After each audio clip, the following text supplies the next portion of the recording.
Tika casa me back again. Yo, big up yourself, Shika, man. This Trikuche mane sapotechi, trikuche mane sapotechi. Masoda, tika casa bandi session. Kuwatch stage, sapotechi ya uraya ngoma paketo, seshua ya uraya ngoma. Sapotechi ya uraya ngoma, seshua ya uraya ngoma. Amwebedu wa ikona ngoma paketo, iko sino wakurama ngoma. Tero shika oma timboreki, kwedu hati kwate sapotechi.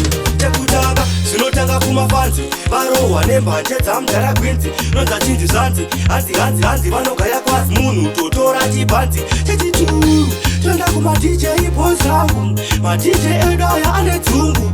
Mas munhu vanotibata ravu, kuwatch stage. Sapotechi ya uraya ngoma paketo, seshua ya uraya ngoma.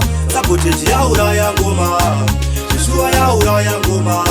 Amwebedu vaikona ngoma paketo, iko sino wakurama ngoma. Tero shika oma timboreki, kwedu hati kwate sapotechi.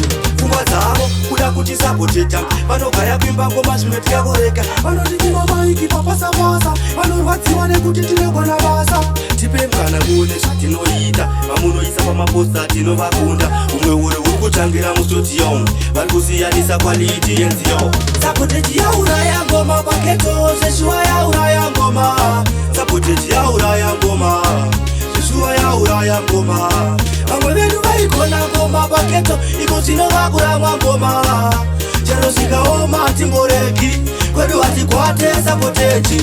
Tekutanga, sinotanga kumafanzi, barowa nembanje dzamgara gwinzi. Nonza chinzi zanzi, hanzi vanogaya kwazi munhu totora chibanzi. Chechitu, tenda kuma DJ pozangu, ma DJ edoya ane dzungu. Mas munhu vanotibata ravu, kuwatch stage. Sapotechi ya uraya ngoma paketo, seshua ya uraya ngoma.